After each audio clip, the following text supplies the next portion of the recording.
All right, Shalom, Israel, Shalom, Most High Press. All praises to the Most High Yahawashi Yahawashi. Welcome to F.O.P.E Israelite School, Friday Night Flames. And tonight we have a beautiful interview. Elder Qanath will be interviewing our brother, Mighty Hebrew, Prince Shah Lundeen, and our brother, Moreh Yirmeyah. Thank y'all for tuning in. And we'll be going over various topics. If y'all want to ask questions after, you can. So I'll let the brothers introduce themselves. So, you mighty Hebrew. You on mute. Both of y'all on mute. Both of y'all on mute. Yeah, y'all want to introduce yourself to the audience?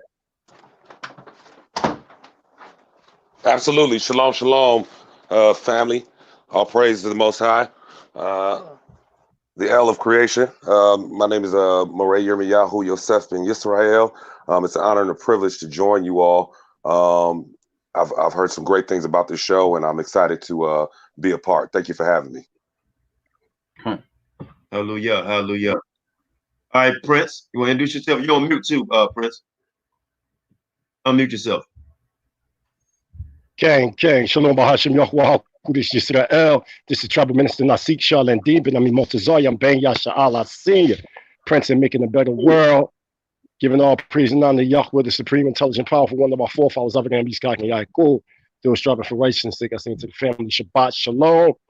Here representing the Mighty Hebrew Israelite Sovereign Nationalistic Research Team with Moreh Yirmeyah Ben Yosef Ben Yisrael, and with F.O.P.E. That's get it. Hallelujah. Hallelujah, hallelujah. So we're going over various topics. We like to call it Friday Night Flame. So we're gonna call it Friday Night Flame kick ass. Because we got brothers out here that's disrespecting the Most High. We got with pseudo scholarship, right? So we're gonna go into various topics, and we have two very well-known scholars in our community. Hallelujah, the Most High bless us with two very fine scholars that's going to edify you. F.O.P.E, for our people's edification. Both of these brothers are going to edify you on various topics we're going to go into. And we can go in, we accept a few calls if the brothers want to accept a few calls at the end of the program dealing with the topics that we're speaking of. Okay, so one thing I want to get into, because a lot of people say, especially the conscious community or so-called Dagger Squad, they say Abraham never existed. Hebrew Israelites is just a pseudo scholarship. We don't exist. There's no Israelites in Africa. And then we'll lead up from there. So, Yahoo, you can start that off if you don't mind, my brother. Absolutely. Yeah, I find it extremely disingenuous and dishonest to even just kind of blatantly do that when they say that there's they never existed, none of this happened. I mean, we know that not only through the history of things and archaeological discoveries and a whole bunch of things that that led to the real existence of a people, hieroglyphs, but there's also even contemporaneous nomenclature or people that wrote about these people outside of the sacred text. So it becomes very, very pseudo scholarship, as you say, for just a blanket or a priori say that Abraham never existed and this culture is just a made up culture. I find it very annoying to have to deal with that most of the time. Before we get into some of the scholarship and the evidence, you understand, on many levels, from the science, from the biblical, and like I said, many other books, right? Before we get into that science of it and also to the scripture mode of it, what do you say to the people who speak these things, who say it's a pseudo or these or Abraham, our forefathers never existed? That's a good. No, go ahead. Moreh Yirmeyah. You can finish tackling that. No, actually, you go ahead. You go ahead, and I'll double down on it. Absolutely, absolutely. One of the things that we got to question is where they're getting these ideas from, because when we study classical records, such as Philo, such as Manetho, such as Josephus and others, you would never see any of these classical writers saying that the children of Israel didn't exist. See, the people of Kemet, they're not on trial. People like the Dagger Squad, Amun Ra Squad, and the whole Kemetic conscious community, they're on trial. They're not talking about classical Kemet. What they're talking about is Masonic Kemet. These are two different schools of thought. So let's make this clear. We do not have the ancient Egyptians on trial. Who we have on trial is those that claim that they're dealing with some form of Egyptology. So when we study Egyptology amongst a contemporary understanding, we got to understand the source of reality, where this information comes from. And we know that this stuff come by the way of the Royal Society, which was developed in London, England. And their objective was, when they created Egyptian chronology from, abstracting it from out of Manetho's thought, their objective was to control the histories of the world. So this is why when you hear about any type of academic consensus and aligning with Kemetic chronology, if it don't align with Kemet, then basically what they're saying is it's not historical.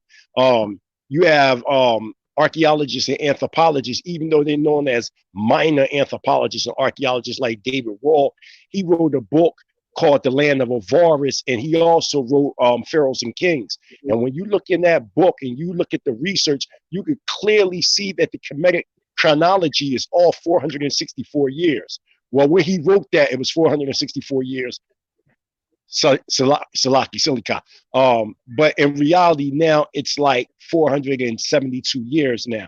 So when we deal with this information here and we start to deal with Kemet based on the contemporary chronology of Egypt, when they talk about certain historical characters of Egypt, they actually put in historical events that may belong in one dynastic period. They're talking about it in another dynastic period. So the whole historical narrative of Kemet is off. So Moreh, Yirmeyah, if you want to jump on that, hallelujah, Hebrew Israelite, sovereign nationalism rising worldwide. Please build on that.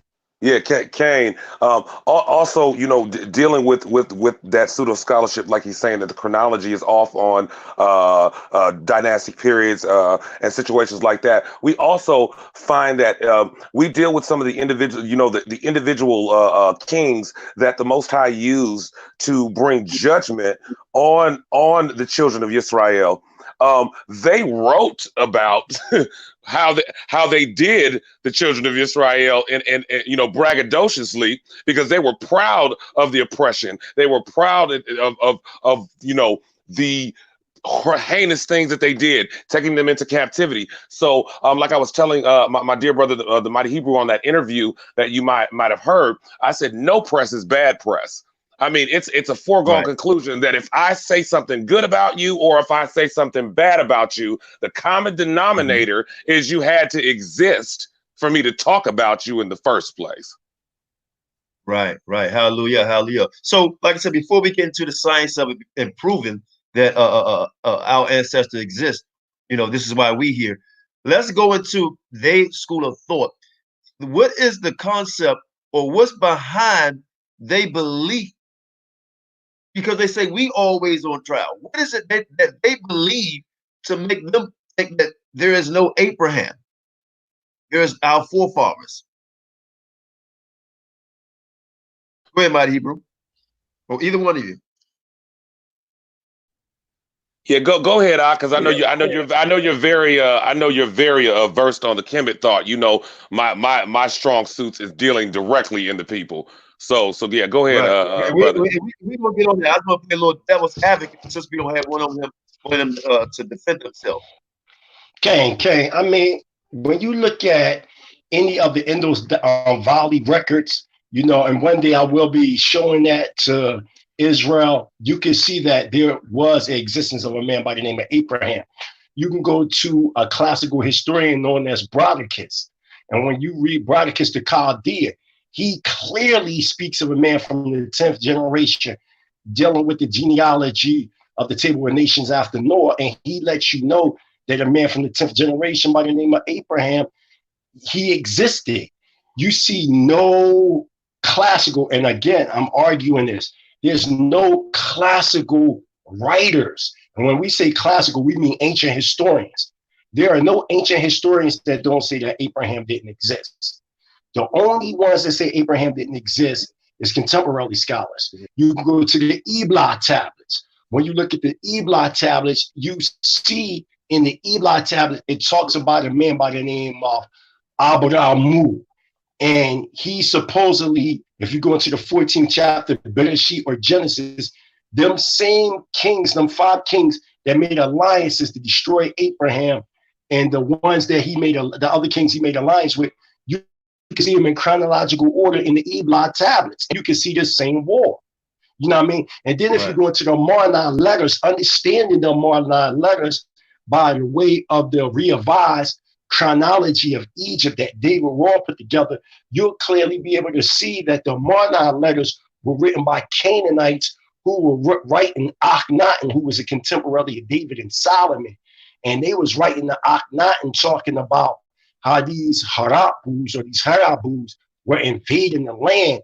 You know what I'm saying? And they speak directly about a man by the name of Lionheart, who was known as Saul. It talks about David as Damimo. It talks about, Goliath, all these different people in the Moreh letters. You see what I'm saying? The Moreh letters, they had nothing to do with being contemporaries of Moses' time. It was everything to do with King David's time. Why? Because when we left from out of the land of Mizraim, remember, we was coming and we was invading. So you seen these Canaanites talking about it, and the Canaanites was sending this information back to Akhenaten. You know what I mean? This is when you see Solomon, when he marries the Egyptian princess. When you see that in the Book of Kings, that was Akhenaten's daughter. So these people that are talking about, Akhenaten being a contemporary of Moses, he was really a contemporary of Solomon. Moses had nothing to do with Akhenaten, period. So because they dealing with the contemporary Egyptian chronology, history has been thrown off its course. Hallelujah. Hallelujah. Let me say something now. Go ahead, Bill on that. Go ahead. Yeah, well, in addition to that, like I said, my good brother, Mighty Hebrew, definitely has a strong suit in understanding the Kemetic school of thought. But like he said, they're on trial. So if they're the ones on trial, not us. So if I were in a trial or in court, I would ask them, well, then how do you explain away a language of a people that is attributed to that people that truly exists? And there is a treasure trove of archaeological evidence, that supports the language that was developed by a people you say never existed. So, how does that work? And here's the thing, and I'm glad you guys, this is the spirit here, because when we talking about the language, because you and I, we talked about it earlier, I let you build it before we came on the live, about the different dialects of Hebrew, ancient Hebrew, and so on and so forth. Now, a lot of our brothers can speak these languages. Now, here you have these guys who only language they speak is English. You understand? So I'm trying to figure out who they actually learning from. That's why I'm trying to, who they learning from. Because we actually learn from our forefathers. Who are they actually learning from? So I mean, they're not gonna come here to defend themselves. I hope they would. But I digress. Let's build on what we talked about earlier on our phone call before we came on live. Mighty, if you want to start it off, or brother, you can start what we was talking about as far as our people over in Africa, they're in the language. Oh, okay, great. I could take it. I know that Mighty Hebrew can build on that. Because I spent, I lived over in Nairobi, Kenya, for a year, and I actually still travel back and forth because of my business career and some other stuff like that. I had a personal, just eye-opening experiences dealing on the continent, because as a Hebrew speaker and reader and writer, I heard so much of the language in what they call the mother tongues or mother dialects of the Bantu tribal distinction that's over there. And I mean, even, and like I was telling you earlier, Kiswahili is totally a Shemitic language. It is chock full of Arabic and direct Hebrew. And it's undeniable. And it was undeniable to the point where I just kept hearing it because I know the words to listen for. There's no way around it. And then the Bantu distinction, which I know we haven't, I'm not going to rabbit trail there, but I know you just wanted to deal with the language. But, we can definitely build. Edify. Go ahead. Go.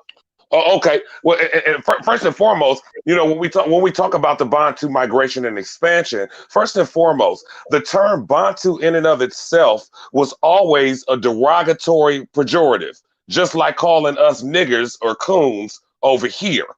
That's one of the distinctions in the first place. Bantu, yeah, they were stones in the shoe.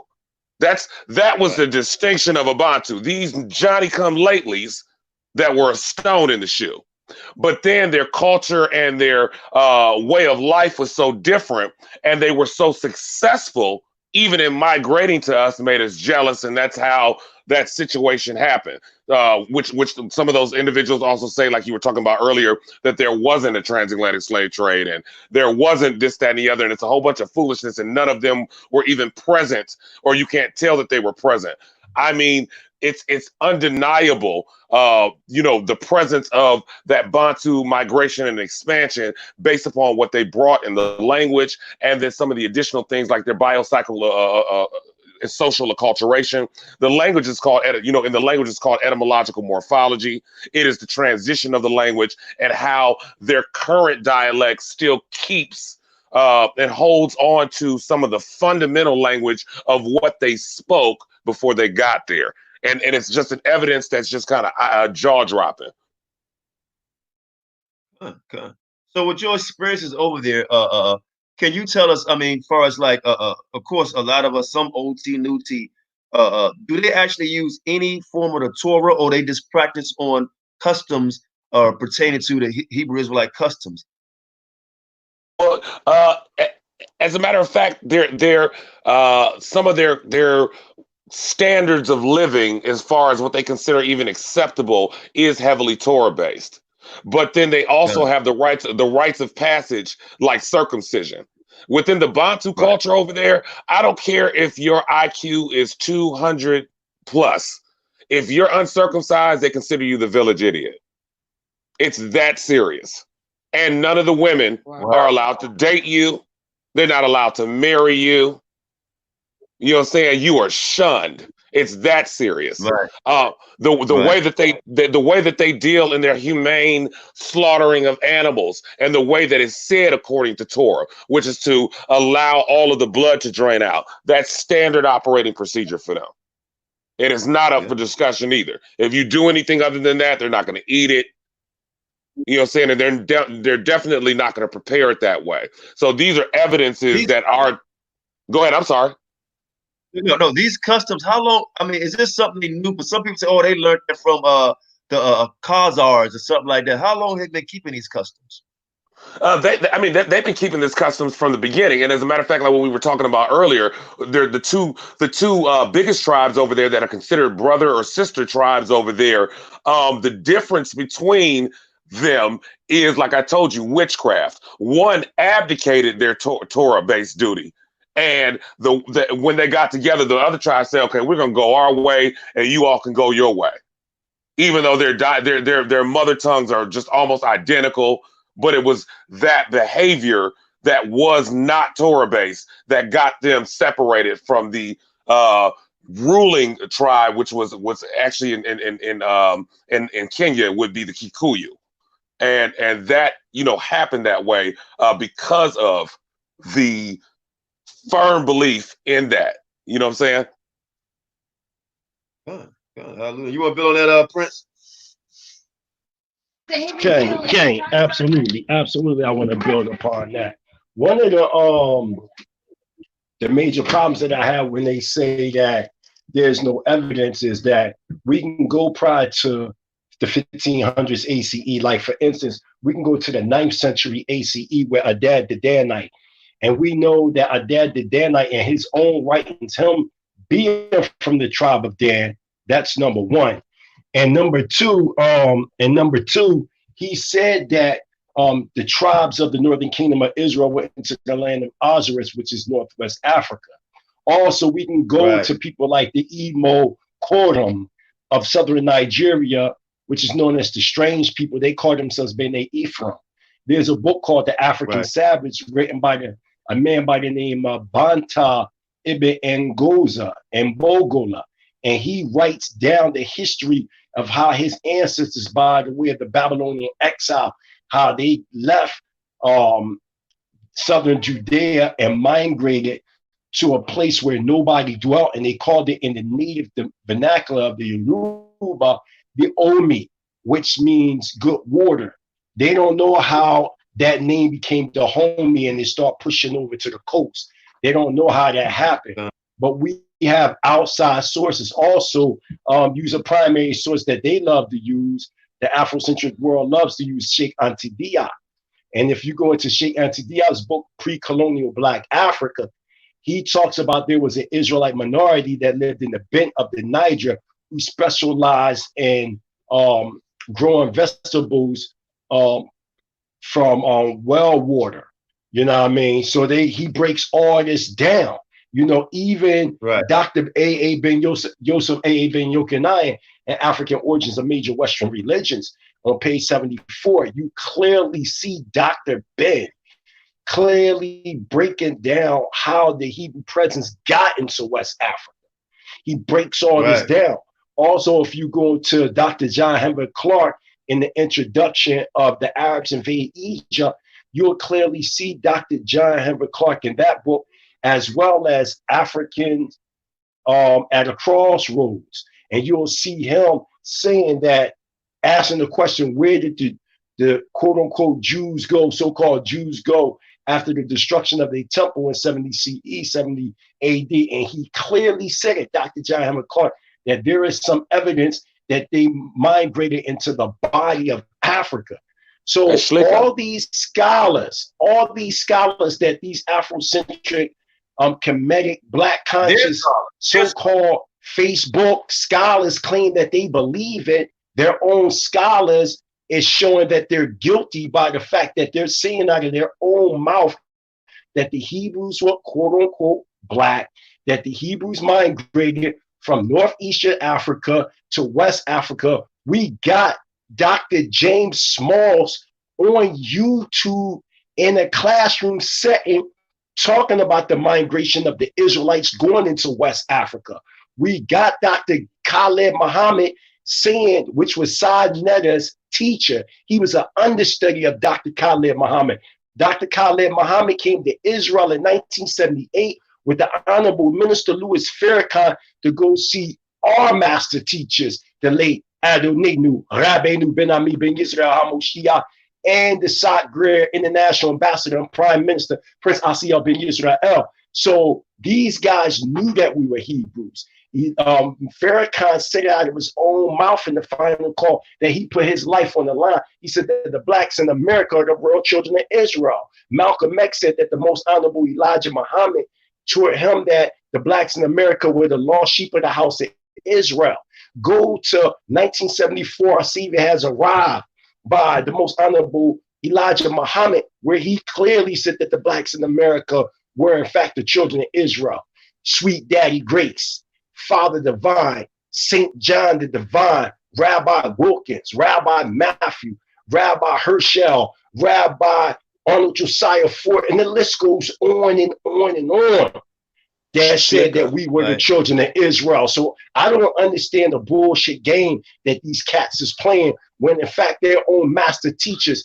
And speaking to you, Garfield, you brought up Dr. Shaka Musa Berashingo. I knew Dr. Shaka Musa Berashingo personally. He was from West Philly.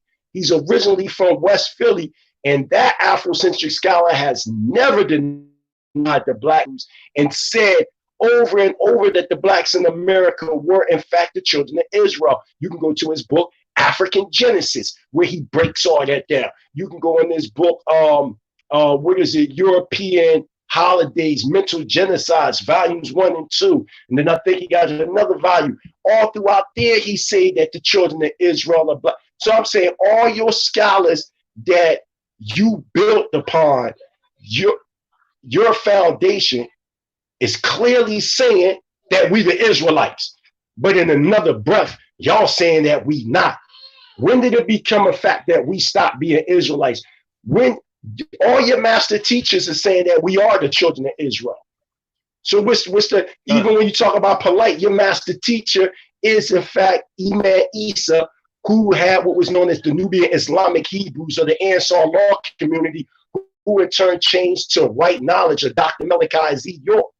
They identified themselves as Nubian Islamic Hebrews, whatever that means. But the whole point is, if the Hebrews didn't exist, why are these people identifying themselves as such? All these different leaders that you saying basically y'all under, they all said that the Israelites were black. Most of them said that we the Israelites. But now y'all saying that the Hebrews don't exist, that it was all made up, and that if you are talking about Hebrews today, you're talking about crackers. You're contradicting your own founding fathers, the granddaddy of Afrocentric thought. Dr. John Henry Clark said continuously that the original Hebrews were black. So you're against Dr. John Henry Clark. So I want to say this last thing. So you Kemetic scholars. So basically, y'all putting Dr. John Henry Clark on trial. Y'all putting Dr. Ben on trial. Y'all the ones that put in y'all founding fathers that said the true Hebrews were melanated people and that we had descent from them Hebrews. So you put your own master teachers on trial. So you don't put us on trial. You put your own teachers on trial because your teachers said it. And that's why I'm using the academic consensus of your own teachers to put you in check. Hallelujah. Right. And if I could double down on my good brother, like he's talking about all these people Shekan Tadiap, and I'm glad you mentioned Dr. Barashango, because one of the most riveting lectures that started me on this course when I was probably just a teenager in high school was his famous lecture, "Will the Real Jesus Please Stand Up?" And that's probably one of my favorite lectures by him. But when dealing with them, and which is very dishonest to them, like all of those scholars that do say we were that. But if you look at one, because Tanakh is our foundation, you know what I'm saying? So we do believe it and we go by it. Tanakh continually gives us historical context clues that the children of Israel continually, when they were hard-headed, stiff-necked, thought they could escape judgment by running through the Sinai into Mitzrayim, to the point where the Most High had to speak through his Navim to tell them, hey, listen, stop running into Mitzrayim because Paro is not going to save you. But then contemporaneous nomenclature from additional contemporaneous people during the time documented how they always kept trying to run and escape through the Sinai into Mitzrayim. So there's no way around it. Check this out, brother. When you listen at the buffoonery that they speak on, and if you watch every nation, right, or every ethnicity, right, all nations, right, and all the ethnicity people say, right, every single one, right, if you talk to their scholars, they come back and say that we are the Hebrews, right? I see people all over the world from different nationalities. They know who we are, right? It's not that we on trial, right? Everybody agree. Everybody around the world say there was Abraham, Isaac, and Jacob. Everybody, right? Right? Even the people that call themselves Muslims, right, that follow Farrakhan, they believe in Israelites. Christians believe in Israelites. Baptists believe in Israelites, right? All these people believe this, right? You got this new generation of people who disrespect their scholars and their master teachers, right? Who now all of a sudden, there is no Abraham, there is no Isaac, there is no Moses, right? These people don't exist anymore, right? You can't prove it. This is what we're dealing with. Also now, and you know I got to go there. Now all of a sudden, now you got people, and you look at our scholars, brothers and sisters that I have here, right? Whether they OT or new T, right? We have scholars in our community, right? And all of them are black, right? Dark skin or light skin, black men and women that's come on this show, right? That's in Israel, around the world, right? And then all of a sudden, now you got other people claiming to be Israel, like from the Jews over in Israel, so-called Jews in Israel, Khazarians, right? To so-called Hispanics, right? All these people claiming to be Israel. Everybody know Israel exists, right? So this is the buffoonery that we're talking about. And I want to go back to language, right? We left off there. I want to go back to language because a lot of people get confused on the language. So and there's many dialects. So one of you brothers explain to us the different dialects and what is the real ancient language of the Hebrew, so-called Hebrew. Well, if I could just take a start on that, when understanding the Shemitic languages of the language of Abraham, you know, we start with Akkadian and then that transitions in to some splitter dialects, and then we get into the Paleo Hebrew and then Aramaic as well, which is really contemporaneous. And most of the script that you always see today, that's actually Aramaic script in comparison and contrast to Paleo Hebrew. So there were several Shemitic languages that helped in the transition. It was most likely some Phoenician dialect or Akkadian that was spoken during the time of Abraham.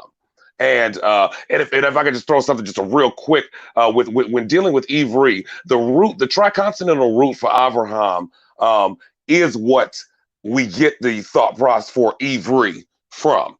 You know what I'm saying? And that in and of itself comes from. You know, they basically the Shemitic language, especially Hebrew, deals in acrostics a lot. It deals in that type of identifier. So Ivri is the language of Abraham, if that makes sense. Good. Now, I'm gonna play devil's advocate, right? Because I can't let's make this going too smooth. Uh-oh. Right.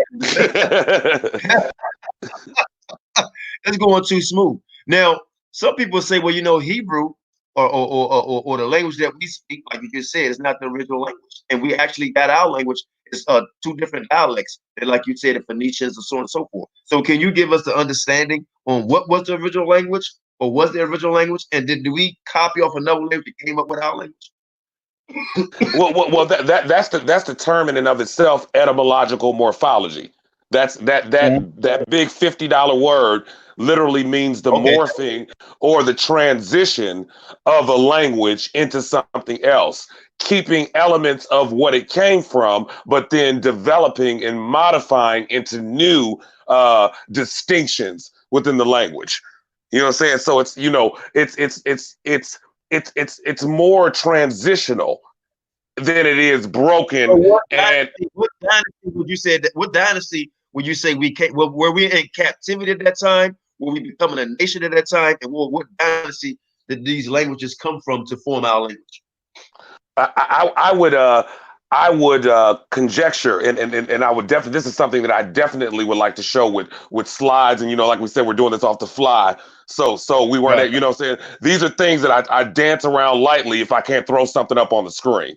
You know what I'm saying? To prove it. But you know, the language around the time, or the dynastic, the time when we're dealing in Mitzrayim and coming from Moshe and that time of the story from Bereshit to Shemot, it's very likely that the dialect was that you know, a more ancient Phoenician or Akkadian dialect, or some type of dialect that transitions, and then it developed into a more concrete and more organized form.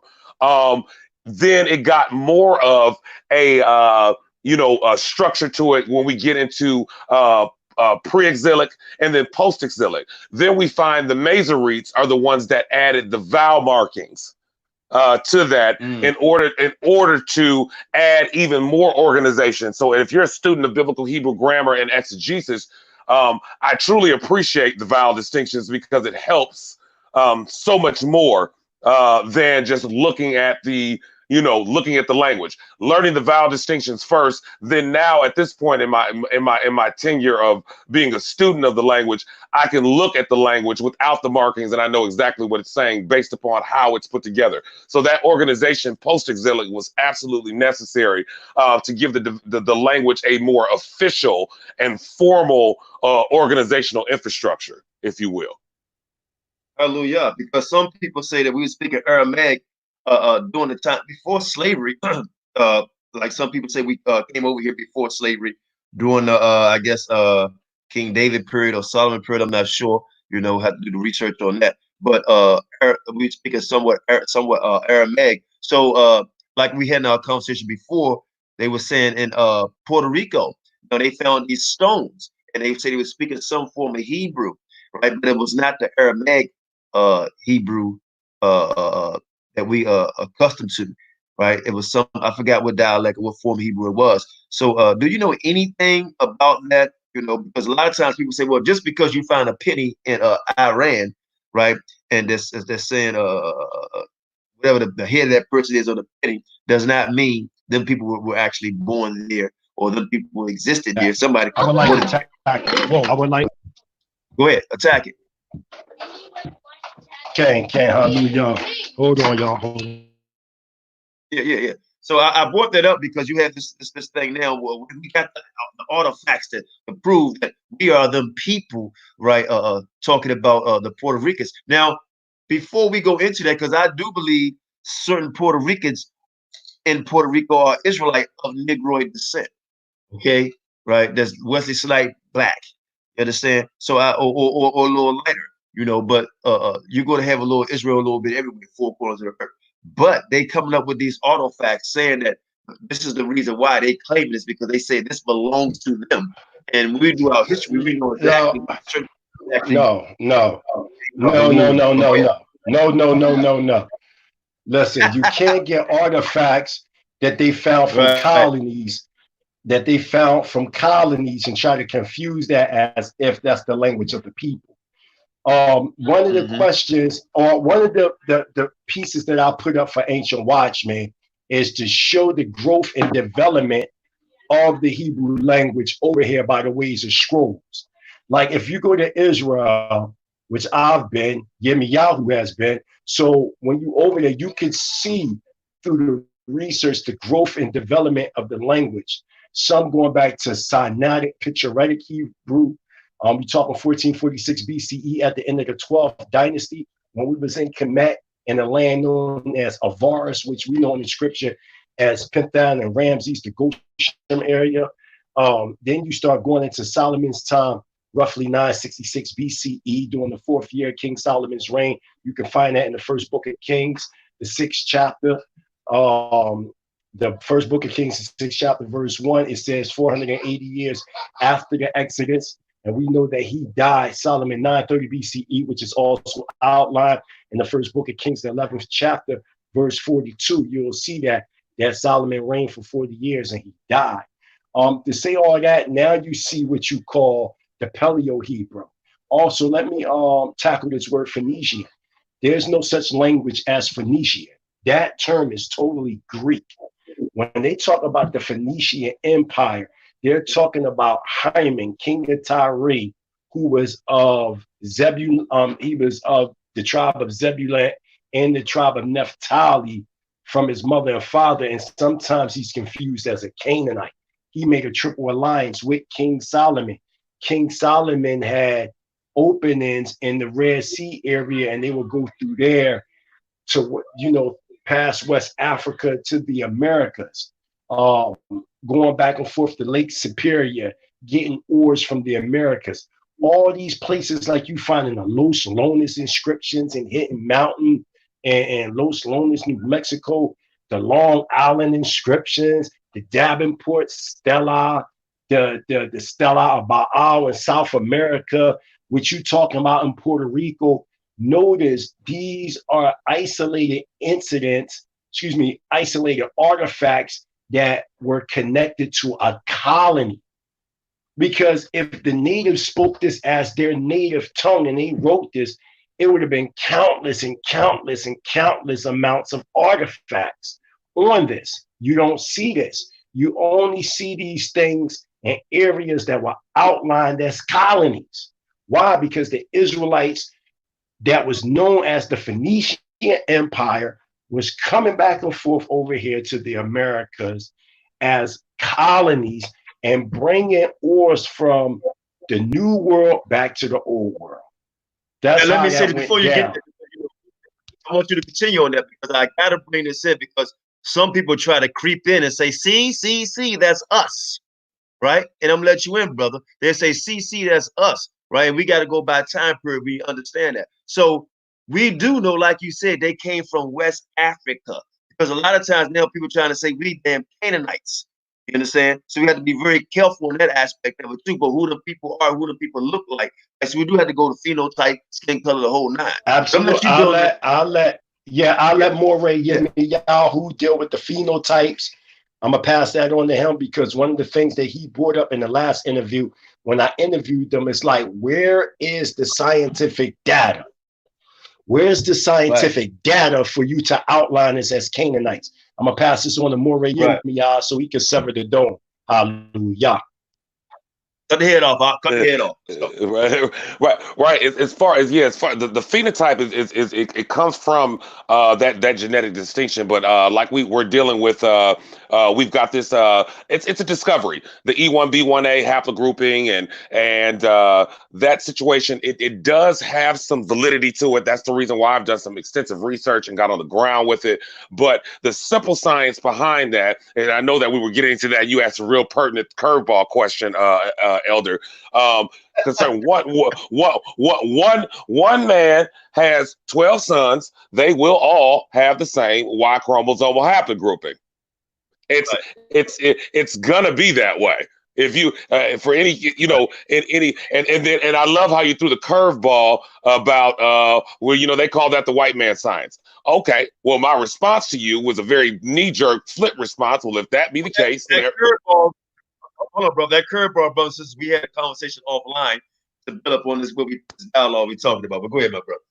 Oh yeah, the curve. Yeah. You threw that curveball question, and it was a good question. You were saying that, well, then people will try to dismiss this haplogrouping as the white man science. The white man science.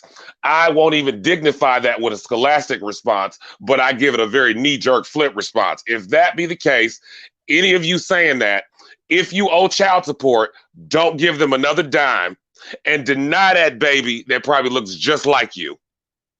Or you know what I'm saying? Or if somebody's innocent, you know what I'm saying? Anybody that's in prison right now because they literally found your DNA at the crime scene for something heinous you did, you need to be let go immediately.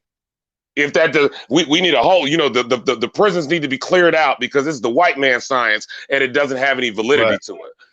That's foolishness on the face of it. And dealing with that science, which is an accurate science, and it is a founded science because it's really a numbers game situation and what's present within it's a numbers game. So therefore, that's why it has those letter and number classifications to it based upon what's present in it. And one man has 12 sons. They will all have the same Y chromosomal haplogrouping. So let's just say, for the sake of argument, the quote-unquote Hebrew Israelite DNA distinction is the E1B1A, as some new discoveries are, with some credibility saying that. Well, let's just, for the sake of argument, say that. Right. Then that means that every situation, because it comes from the father, and then there's a mitochondrial counterpart to it, and it does not deviate, especially when they remain within their culture. Hence the reason the Most High gave instructions to not marry out or have offspring outside of it. And because of the oppression and our uniqueness through the millennia, we were outcasts. We were looked. So we maintained a purity of our genetic makeup because we were forced to. You know what I'm saying? Right. Because we were forced to. So, and this is all the way, as a matter of fact, wasn't interracial marriage illegal here until like 1972?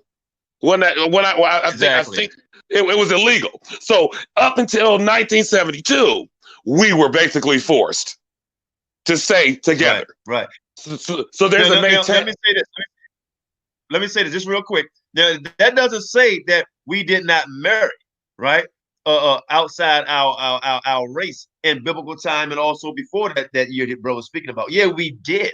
Right. Some things were accepted because of different dynamics and certain power struggles that they had going on at that time. But he says something very key in the bill this. And I want y'all to listen very carefully. You're dealing with two scholars here. So listen up. Tighten your eardrums up. Right? Watch this. The brother said that we were not allowed, right? And some people say we can marry outside our race, but the Bible says we can't. Now, we just don't bang on any and everybody. We bang on our friends too, right? We bang on other scholars. So we're gonna bring up another name because this scholar, him and I had a dialogue on his program, and his name is Ron. What's the brother name? Ron Dalton, and then let's park on him for a minute. let's park on his head a little bit. Ron, very a unique scholar. From my understanding, a tribal brother, right? Books. I love his books. I know brothers who have his books, and him and I had a dialogue, and he was trying to say that we don't know who this person, who that person is, but his books deal in genealogy. Right? So I'm gonna let this brother go into the conversation they had, and maybe one day he can come on the program and we can dialogue. Go ahead, my brother. Okay, yeah. Well, I dealt with some of those things with the brother when we had first met. I believe it was November of 2018. We were at a conference in Michigan, so we were sitting right by each other, got to talking and exchange information. He was dealing with that, and then we started to talk privately, and I told him that, when you start approaching this E1B1A situation, you must bring some additional epigenetic markers. You got to present those along with the genetic markers that you're bringing up, because it's not even incredible in any scholastic school of thought to just park on one situation in your abstract and not be able to build upon it with certain perimeter situations. So when dealing in the genetics of the E1B1A, it is vital that we also include the epigenetic markers.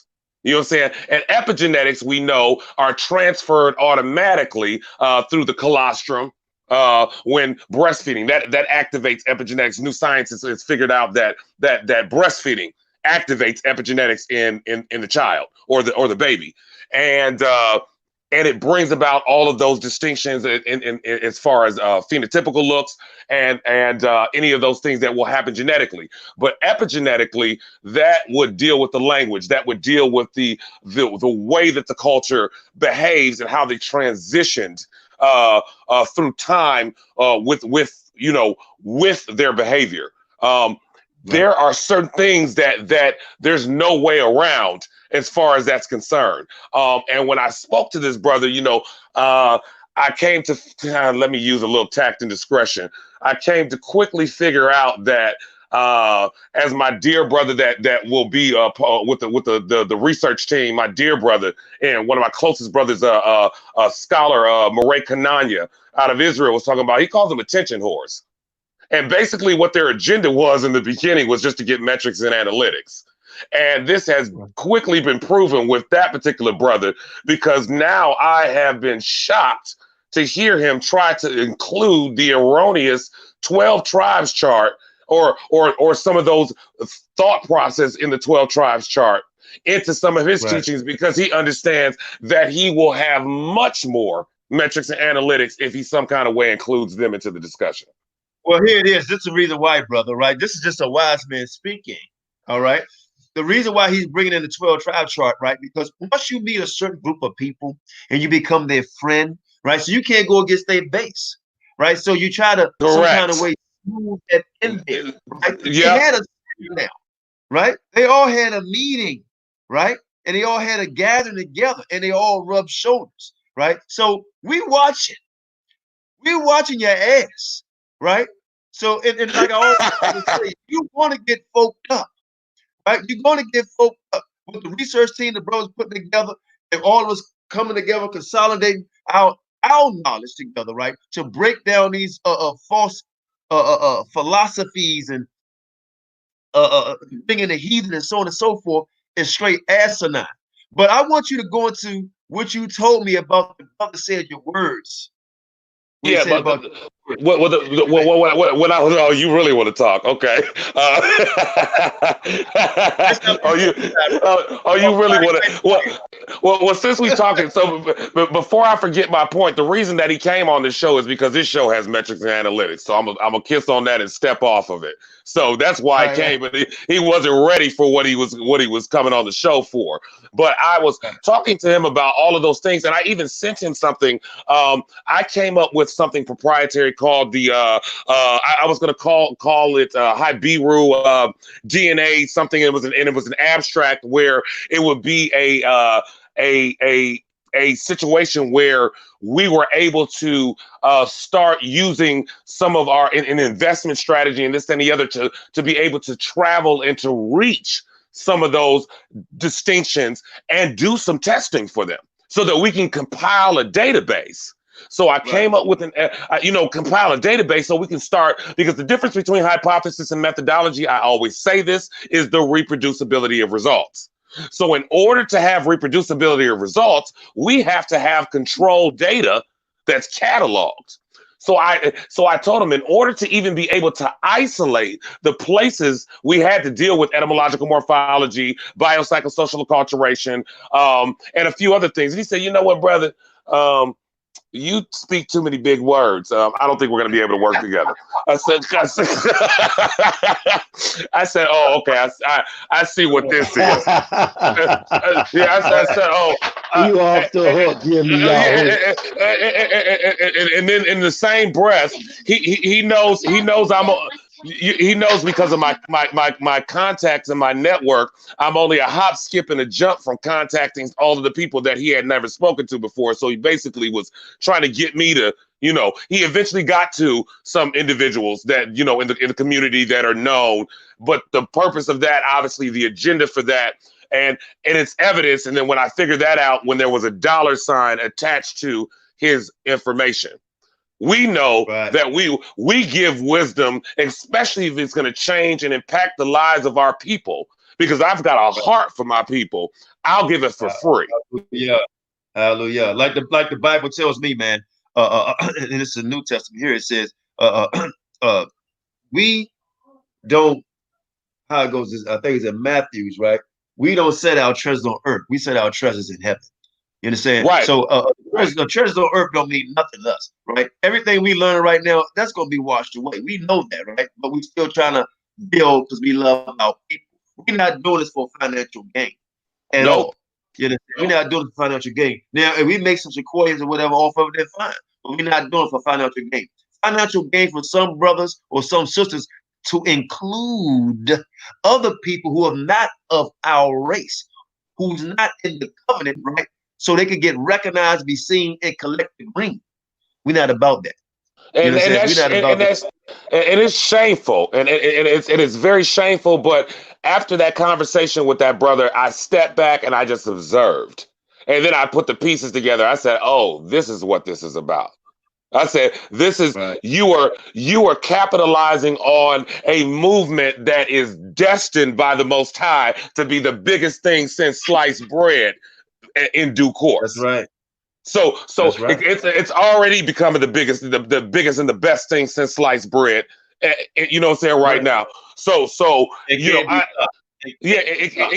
can't be stopped. This boulder can't be stopped once it starts rolling down here, especially leading into the culmination. But I would speaking to that brother and anybody else that has ulterior motives and impure motives and agenda to try to capitalize off of our people. I love how the Most High spoke through the Navi Ezekiel in the 23rd division. He said, you know what, I'm going to bring you into the wilderness of the people, and I'm going to deal with you face to face like I dealt with your prophets in the wilderness.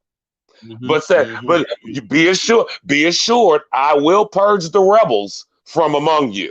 So all of those individuals that are using us for financial gain or diabolical machinations and tyrannical machinations in order to oppress our people. Oh, you're gonna have a reckoning if you don't get it right real quick.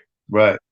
Well, we're supposed to, the Most High says it's going to start with us first, right? So we have to have a spiritual cleansing, right? It's purge time, right? So we have to spiritually purge them out, right? Because the Most High said, man, if any of us be found with them, he's going to thrust through, right?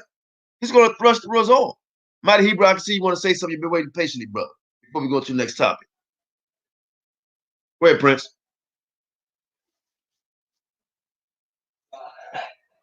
You're on mute. You're on mute. Go ahead. This. Yeah, I know I'm on mute.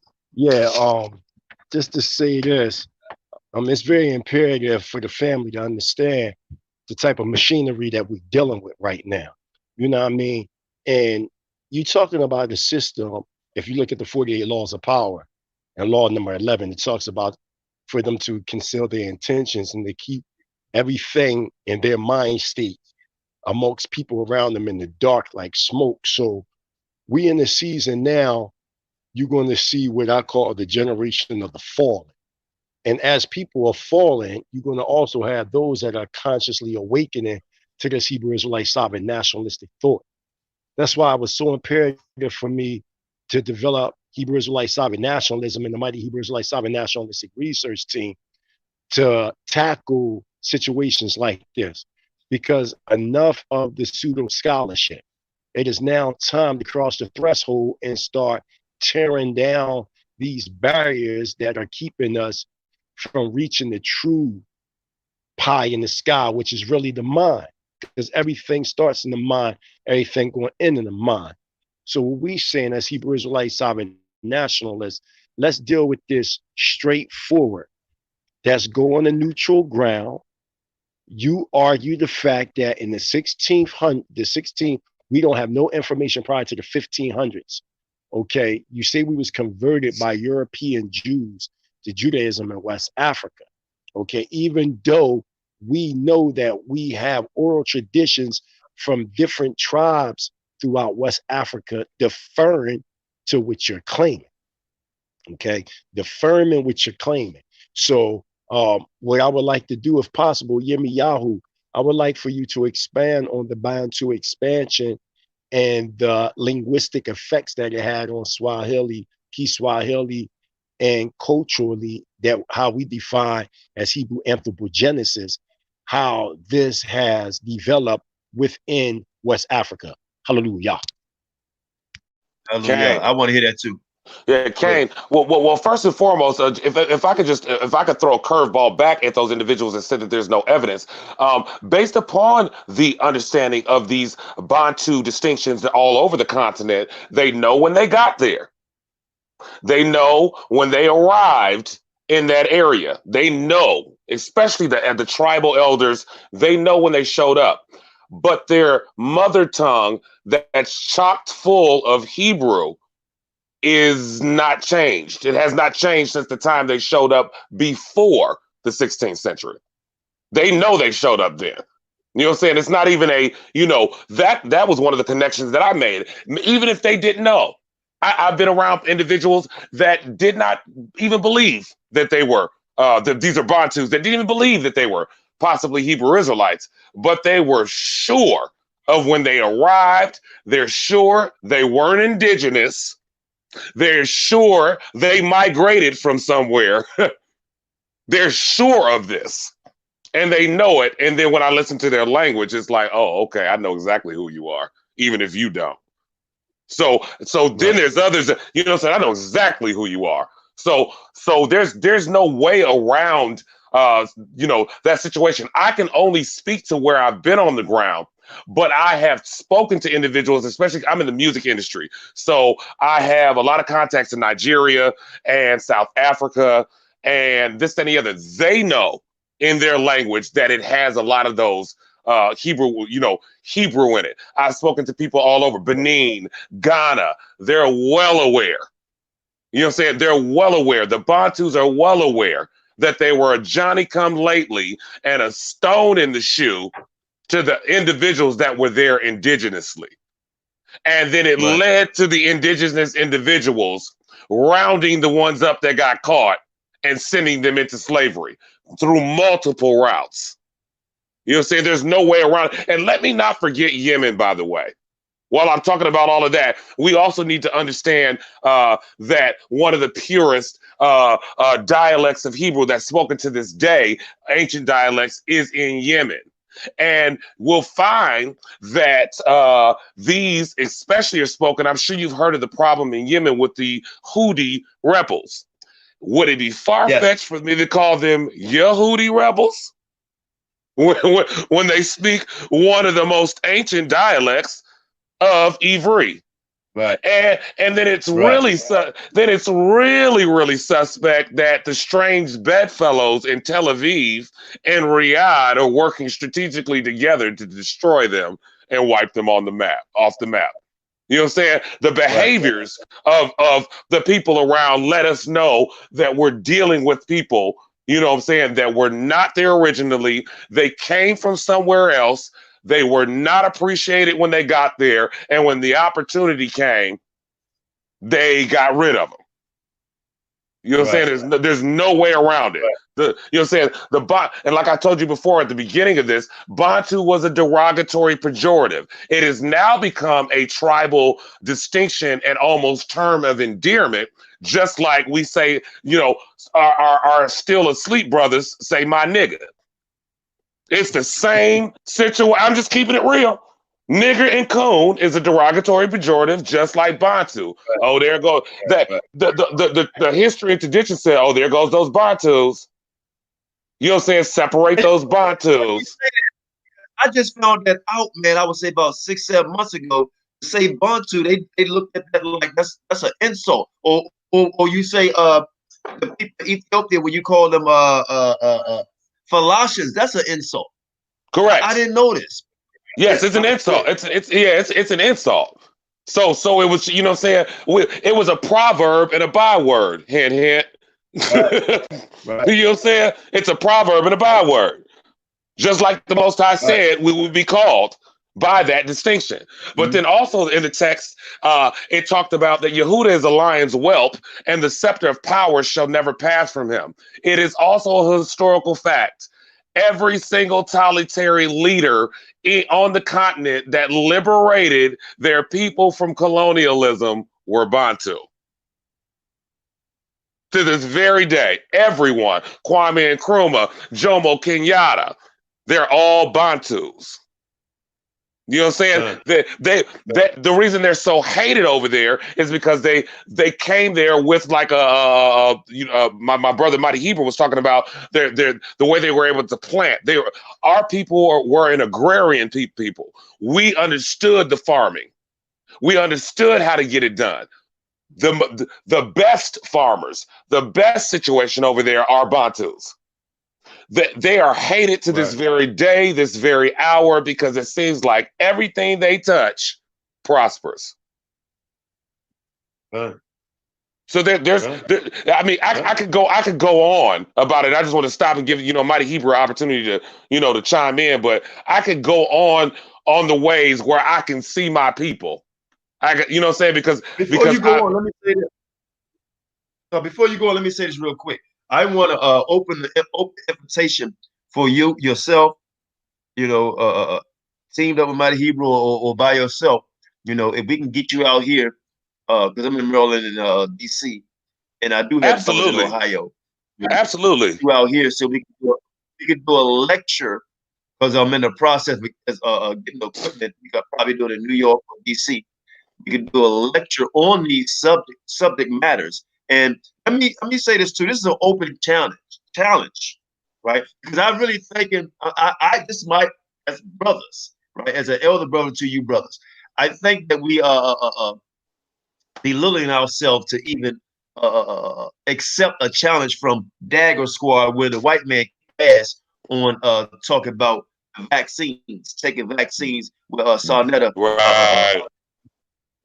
They kick their ass. They look pseudo. They look like niggas. You understand? They really like niggas. Right. But I really gotta. You know what I'm saying? But Right. they look horrible, right? And we know Garfield is a Google scholar, right? And we know the other guy, he whatever his name.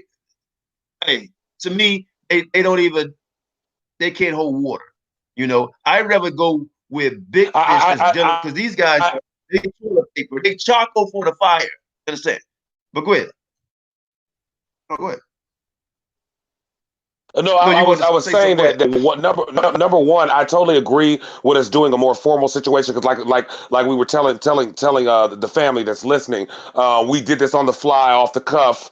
You know what I'm saying? But we would owe it to our people to have a more on task, more because if this was planned, I would have my laptop on, bullet points, line items, notes.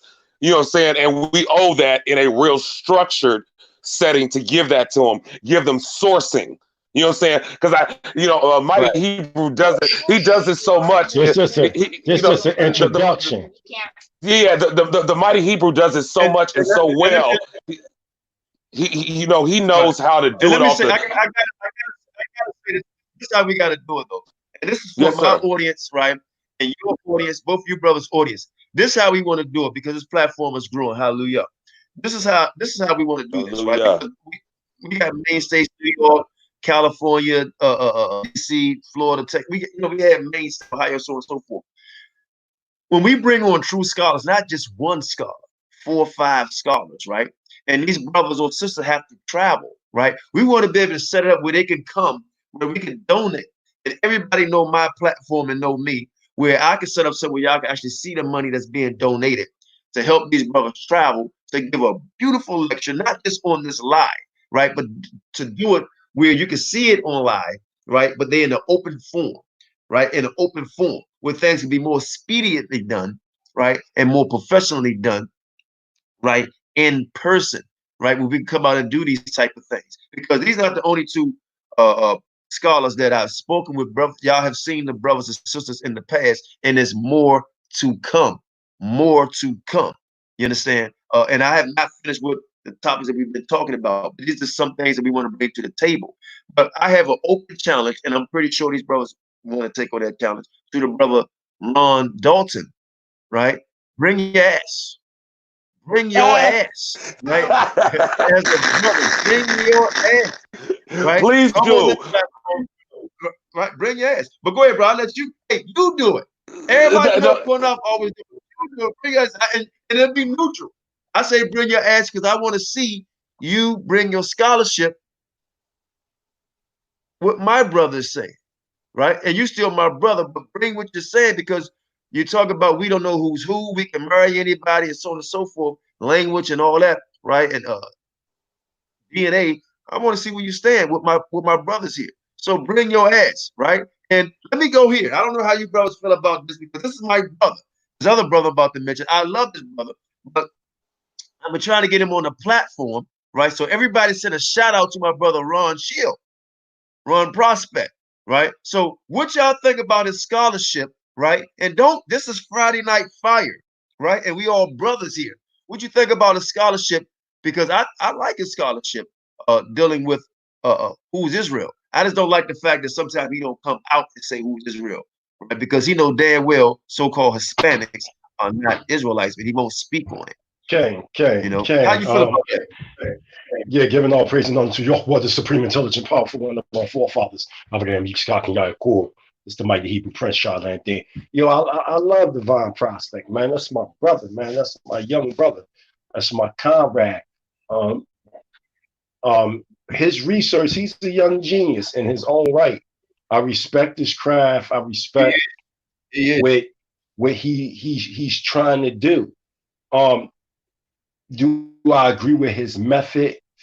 No, I don't. Now, does that mean that makes Divine Prospect less of a scholar? No. Right. I disagree with, mostly every Israelite that's conforming themselves to academia consensus. Now, listen to me carefully, family. We know that the powers that be controls the organism, meaning the brain, by the way of media. Now, in the book of Daniel, it says that the Euro Gentile will have a time and a half a time to rule. So they're ruling by understanding the art of the power to define and to redefine at will, historically, because whoever controls time and space, they control and they define life. So now, the problem with the way was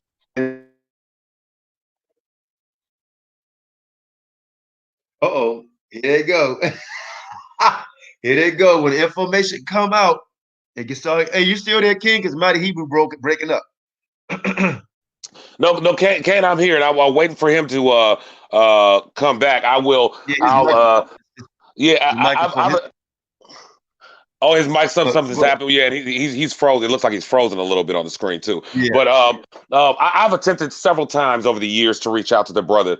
I finally, just probably some months ago, he was on live location about something random, and I just decided to be disruptive and put stuff on the talk. Like, dude, how many times I'm going to email you?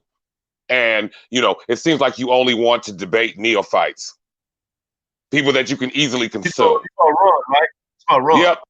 Yeah, the Divine Prospect. Yes, Ron. I'm talking about him, Ron Shields. Yeah, it's like I've sent it, and I didn't even send him emails. I didn't even. Yeah, shalom. We can hear you. I didn't even send him emails about debate. I sent emails. I say, hey, listen, I listened to one of your teachings dealing with the Moedim and the Mikra Kodesh, and I think we need to delve into the parsing the text just a little bit better, because and no response, this, that, and the other. I fear that when individuals get so big in a certain type of situation, when they get certain notoriety, as my late great grandmother says, a lot of times people get too big for their britches. So, you know what I'm saying?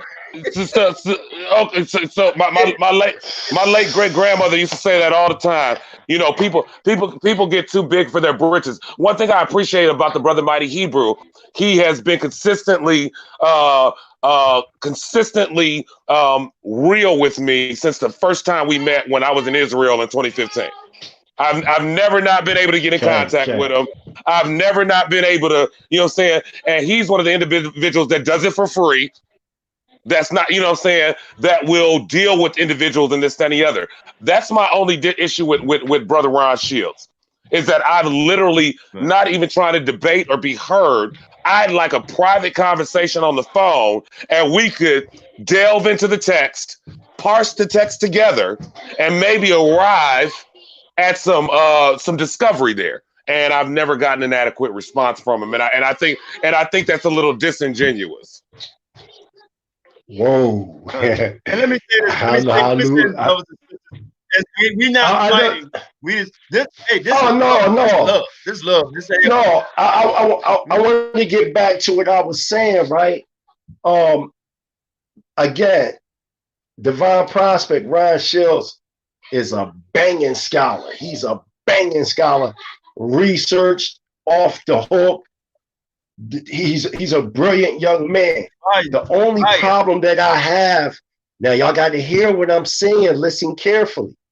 The only problem that I have with him and everybody that's using academia consensus is, why would y'all use their system and method when it's systematically designed to debunk the Bible?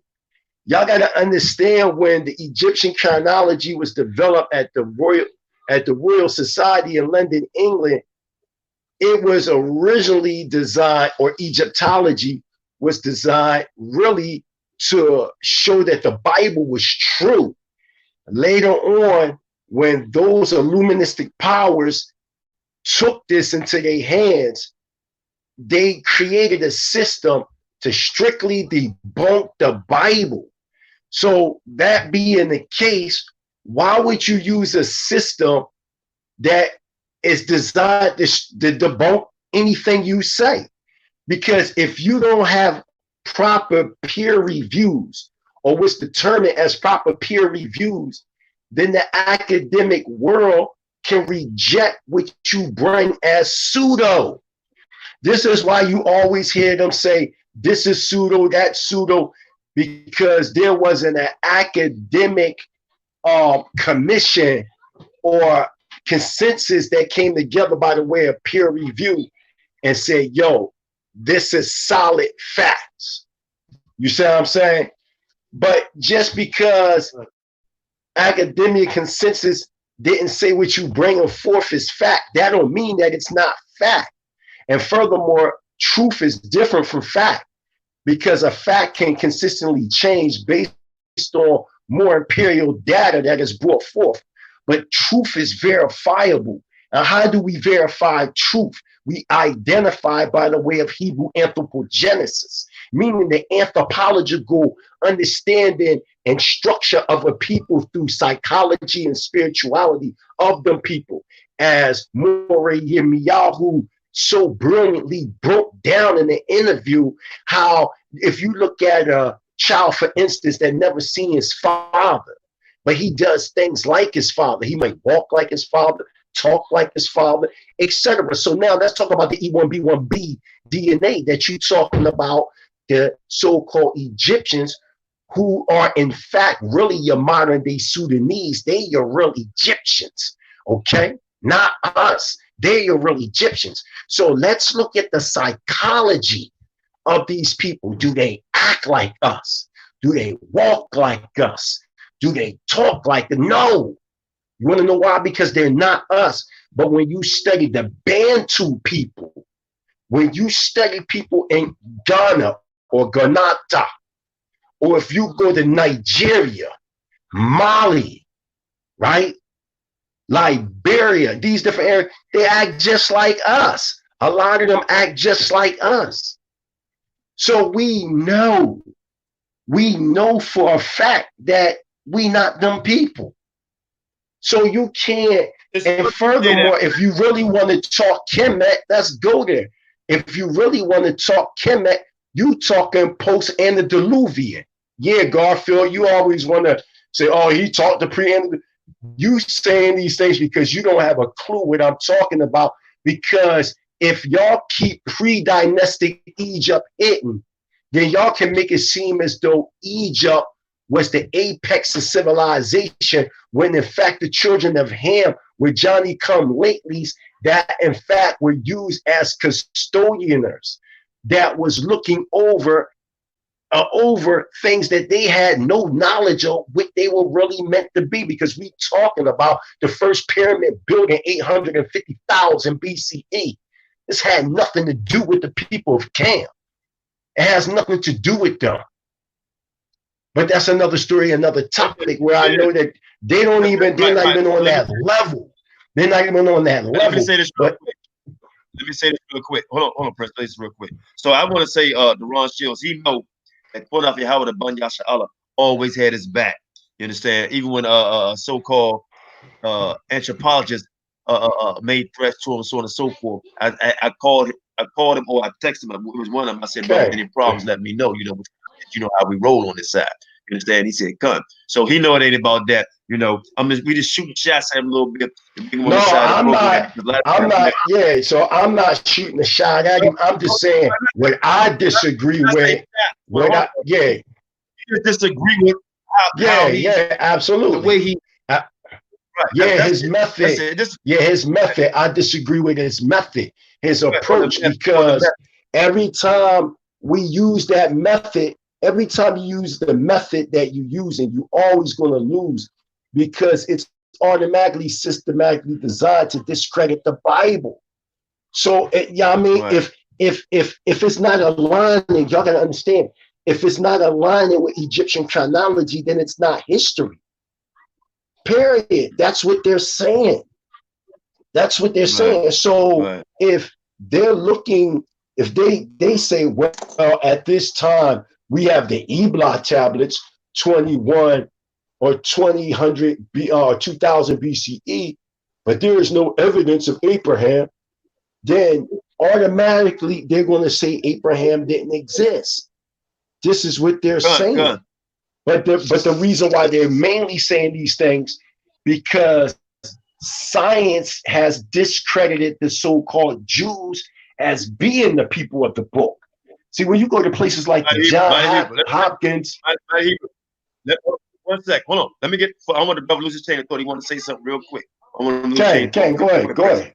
Oh no, I totally agree with the brother.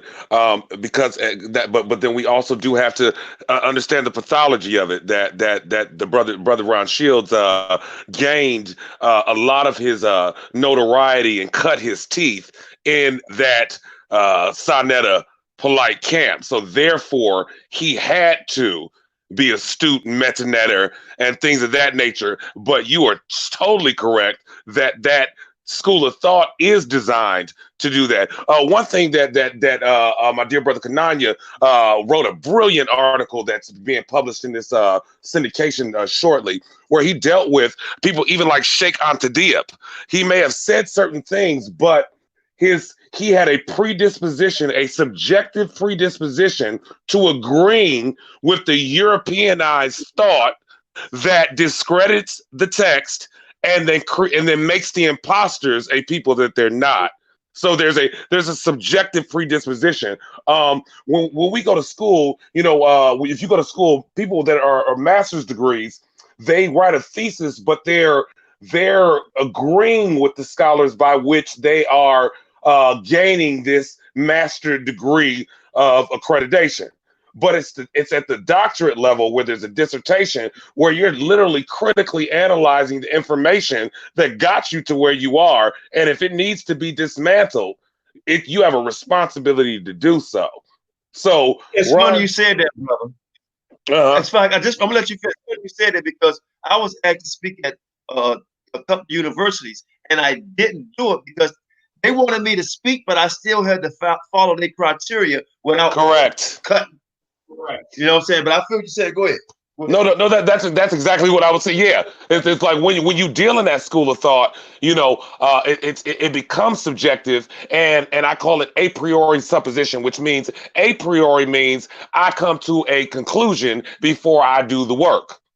But true scholastic methodology is the Latin word a posteriori, which means I come to the conclusion after I got my hands dirty doing the work. So when we deal with that, like one thing, I'm a renewed covenant believer, but a lot of individuals will try to dispel the renewed covenant because of a subjective a priori thought that the renewed covenant or the Brit Kadashah was written in Greek. Who said that? You know what I'm saying? They're acting like Greek was the lingua franca, but as an avid proponent of Aramaic source criticism and Peshitta primacy, I am thoroughly convinced that the Greek at most was vehicular, but it was most certainly not vernacular. It was vehicular. So, and then on top of that, just using that as an example, as far as taking away the subjective school of thought that you gotta stay with, that it's written in Greek, or there's a few other concepts that we could talk about in other scholastic get-togethers or symposiums. But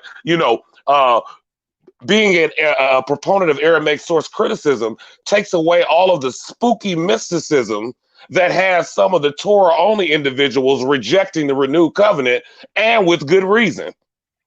Because this Greek school of thought spookifies, deify, it does a whole bunch of stuff that the pure Aramaic thought process of a people that truly spoke Aramaic and truly spoke the Shemitic languages, they thought differently.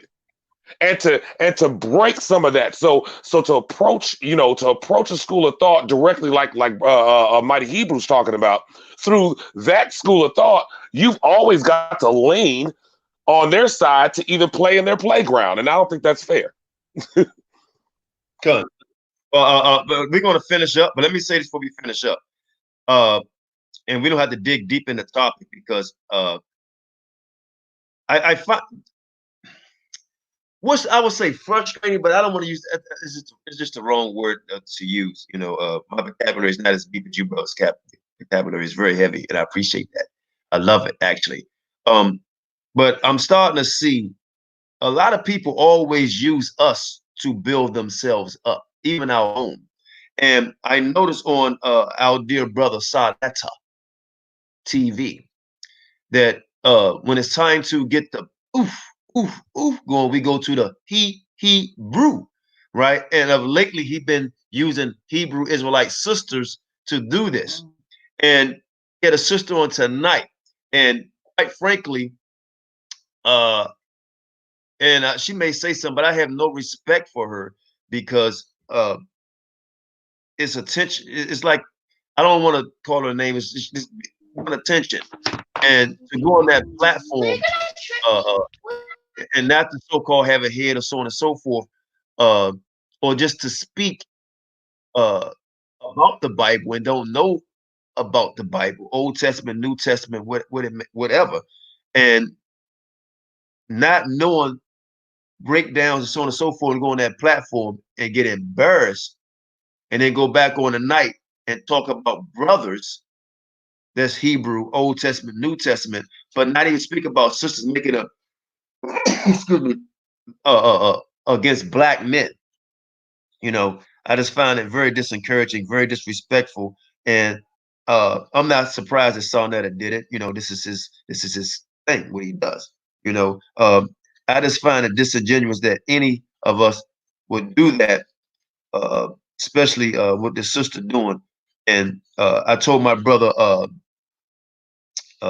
that's in our camp, Jeremiah, now he has to get on her because what she did tonight was very disrespectful, to go on the show and beat the brothers, sisters down in our community, you know, and Sarnett don't even know he's a part of our community too. So it's not to go against even the country community, as far as they just don't know, and the Most High going to judge them. They just don't know. Well, You know, our people want to be seen, like you're saying, and be heard so much. They're unfortunately, and it'll be too late when they realize it, if they ever realize it. You know, to compromise oneself just for the sake of notoriety. It's still an right. exercise. She had a breast showing, flipping her Oh hair. wow! Talking about, Son, you think I should put on the head wrap? He said, well, that's up to you, sister. Oh, okay. Are we live? I'm like, chick, you know goddamn well you live. You call Sarnetta. You know damn well you live. He said you was gonna come on a damn show. You know, I think we're dealing with somebody a little psycho there, you know, and it's crazy, man. But go ahead, brother. Go ahead, No. As far as that's concerned, I will never compromise the integrity of what I'm doing out of for my people, just for some metrics and analytics Yeah, and notoriety. I don't because if I'm willing to compromise just for attention, then I will inevitably end up saying anything that I think people want to hear. right. And let me say this to this sister. If she happened to, somebody texted to her, send this to her.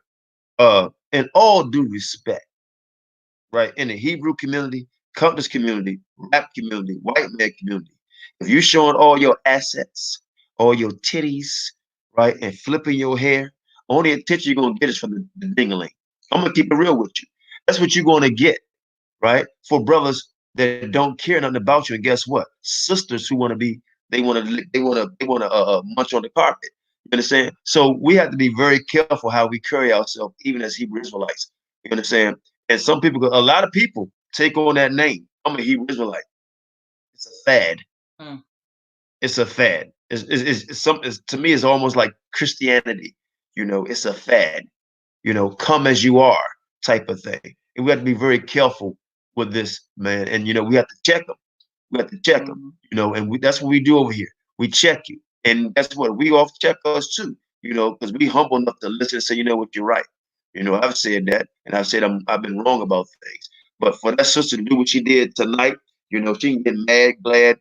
You know, it doesn't matter. You know, you was completely off with your shirt cut down low, twisting your hair, right? Not bringing out scriptures and just beating the brothers down. If you notice tonight, we didn't beat any brothers down.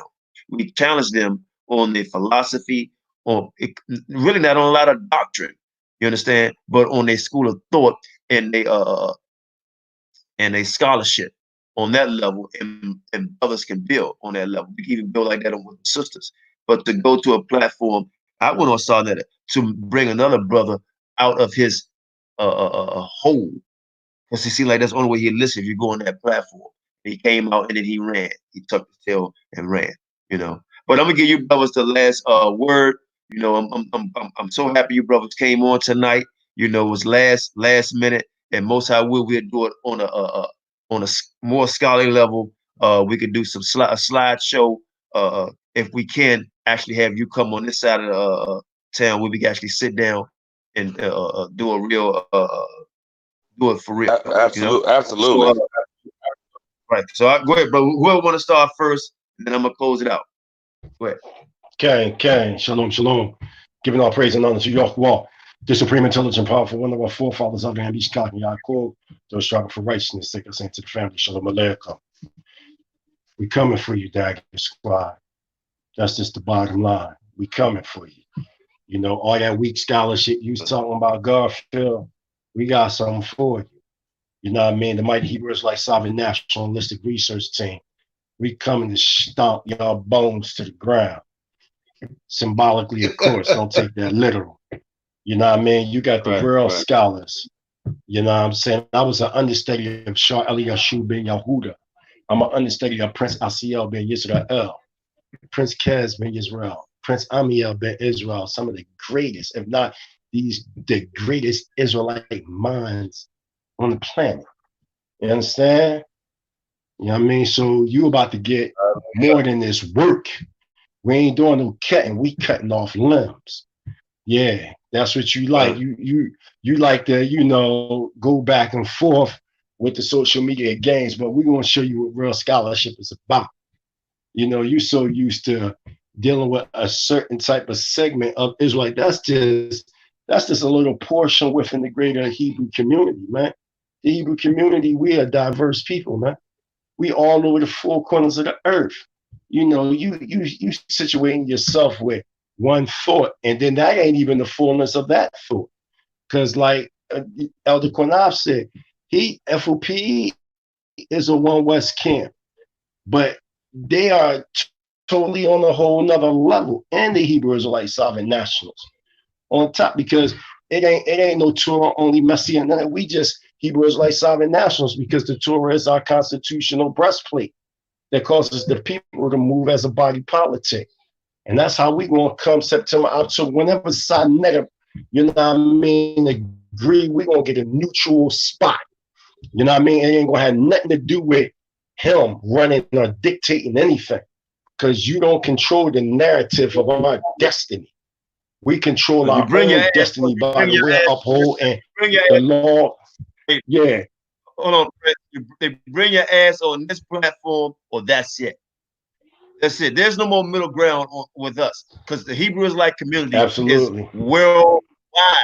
worldwide, right? Bigger than the conscious community, right? The Hebrew Israelite is bigger than One West, right? It's worldwide, right? All nations, we worldwide, right? So we're gonna start on this platform, other platforms. Right? And I appreciate starting at a platform too. Don't get me wrong. I do appreciate it. You know, this will be starting at point blank, period. That's it. That's it, man. You know, I deal with brothers from Israel, brothers from you name it, brothers and sisters. That's how we roll it. Old Testament, New Testament. That's how we get down. Absolutely. And then we're gonna discuss out the disagreements we have. We can discuss that in the background, and then we have to bring it up to discuss it in front of everybody. We can do that too. That's what this platform is about. Right. You understand? That's what it's about. Absolutely. It's about building. It's about building. That's how we move. One thing about, like I said, if you come short, we're gonna F.O.P.E you up. Yeah, man, y'all dealing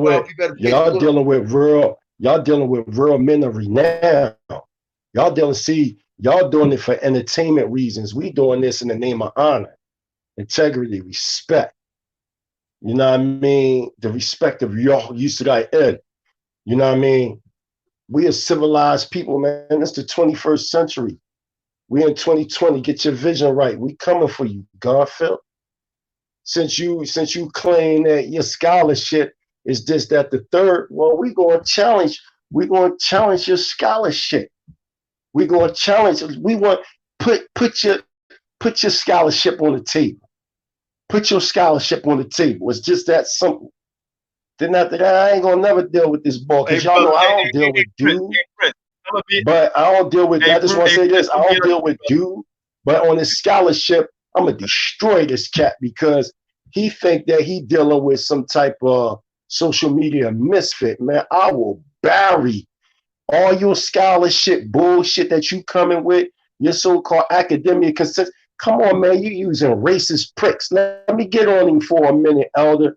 I'm about to get off. You using racist pricks, Pudaf and Landons and all these suck-ass cracker hybrids. Man, we gonna bury these jokers, man. You know what I mean? Because you making it seem like Eurocentric crackpots can dictate Hebrew anthropogenesis. Man, we going into the anthropology of a people, man. You know what I mean? Oh, so what you trying to say? Those elders that's saying that they not from West Africa, they from Northeastern Africa, that they lying? That's what you trying to say? They saying they ain't learned that from so-called Jews. Go to the book Black Song, Black Flame by Lavelle. When European explorers came into West Africa, right? This is a fact. They was amongst main Dinkas, and they had the Pentateuch or the Torah written in Arabic. Why? Because during the 5th century ACE to the 15th century, during the Dark Age era, Arabic was the language of diplomacy at the time. But those that sat in power, like the Tsar princes, they spoke an Aramaic dialect. He was known as Za'el Yirmeyah, that which come from Yemen. This is a fact, man. We talking about real scholarship that we can prove, because by 740 ACE, you already had over 44 kings that sat on the throne in Qanath or Ghana that was Israelites before they converted to Islam. Because they converted into Islam in 790. And it wasn't even the whole population. It was only the aristocratic, and the royal family of Qanath. So these guys, they don't know what they talking about. Y'all twisting history to suit an imagination connect that was developed by those that have you in captivity. Period. You think the same slave master that enslaved you gonna save you? Get the fuck out of here. That's dumb. So I'm challenging the academia world. I'm not in agreement with them, period. Because it's systematically designed to destroy who the children of Israel is. That's dumb. They would never, ever tell us who Israel. That's why it's such a mystery as to who Israel is. And also this argument that the Israelites are Canaanites. That's dumb. The Canaanites are descendants of Qanath through Ham. What are you talking about? We are not Canaanites. Stop that. Now, if you want to say we Canaanite citizens or residents, all right, if you're talking now geopolitically, but we talking through the seed of your father. We're not Canaan, man. So that's just period, man, like these games. And if we are, you got to prove it. I want to see if you contain the element in a laboratory. That's what I want to see. You saying we this, so show and prove through DNA analysis that the so-called Negroes in the Western Hemisphere is Canaan. Prove it. You always saying prove this, prove that. Well, we challenging you. We challenging you. All your sources that you're using is European sources to try to condemn an original melanated people. You dealing with white supremacy. You saying that the white man can't be trusted, but Garfield, all your sources damn near throughout your book is coming from those that you saying we can't trust. So none of this shit makes sense, what you talking about. Even when you dealing with Qanath, the foundation, I don't care if you dealing with Baba Heru, if you dealing with Obanga, I don't care what Kemetic, I don't care what Kemetic scholars or Afrocentric Pan-African scholars that you use. The foundation is built upon Europeans, man. When you talk about Champollion, when you talk about Wallace Budge that translated the hieroglyphs, and they building off of it. Their whole foundation, Egyptology was created by Europeans, man. Pan-Africanism is an off branch of Pan-Germanism. This is a fact. But you sit up here and you try to make it seem like what we dealing with is Eurocentric, but your whole foundation, even your out of Africa theory, come from a man by the name of Howell, who was a teacher to the late Dr. John Henrik Clark. So you got Cracker that created the out of Africa theory, and you trying to tell us to just believe in everything you say. We always existed on this planet. Never try to conceptualize this planet without people, or this people without this planet, or people without clothes. We always been intelligent, man. We're on another level, man. Period. So I'm challenging you. After we prove that there was evidence, because your question is showing proof prior to the 1500s that there was Israelite presence throughout Africa. Okay? We're going to show that, and we want to know any classical records that y'all have of people saying that Israel didn't exist. That's what we show us. Don't keep showing us contemporary scholarship. We want to see classical historians saying it. And the reason why I'm challenging y'all on this level is because I know y'all can't show us that. That's why y'all never post up classical historians challenge. Even when Manasseh challenged Josephus, Manasseh never said that the children of Israel didn't exist. He was saying we were undesirables, but he still said we existed, regardless of if he embellished the story. The whole situation of this subject matter is he acknowledged our existence, period. All classical writers, historians, philosophers, they all acknowledge Israel's existence, except these dumb, these dumb so-called scholars today. The whole world evolves around the Bible. Way before the damn white man. The whole world evolves around the Bible. And every nationality revolves around the Bible. Now, you said two things and let the brother in, right? And this is why you got to be careful in what we say and also who we deal with. This guy called himself Garfield, and you keep saying this cat. He named himself after a damn cat. Garfield, which is a fat cat, which he is fat. And when you watch the cartoon, he was slick and trying to feed and get over the other cartoon characters. That's what Garfield was all about, a fat, slick cat. He named himself after a fat cat, Garfield, the slick, furry, hairy cat. Understand this. Now, I didn't say this. This is a fact. Now, Garfield. He named himself Garfield after a damn cat, a fat cat, right? Who gets over on other cartoon characters. Negro, my brothers here are not cartoons, right? We in the flesh. We Hebrew Israelites, right? We Hebrew Israelites. Your 9 lives are over with now, right? Esau kicked your ass and took away the last 8-1. Now you got 1 left. Now, don't you put it on the line. Don't put that 1 life you got left, right? Save it. Come home. We want you to come home now. You know what, Prince? Let's tell him to come home, Garfield. Come home pearly. Pearl, cat, pearl. Pearl, cat, pearl. Right? Bring your ass home and pearl, Negro. Right? Because that's what you are, big fat cat. It's time for you to pearl, come home, right? And get obedient, get in line. They say cats are stubborn, and you're a stubborn ass cat. Right? You're a stubborn ass cat. Right? Right? And they hate to get put in water. You're going to wash your ass with the word. Right? They hate to get put in the water. Cats hate water. We're going to wash your ass. We're going to wash your ass, Garfield. You slick fat cat. Go ahead, brother. I give it to you, Prince. Go ahead. Go ahead, Moreh, Yirmeyah. Go ahead, man. Yeah, I enjoyed this because brother, I enjoyed you.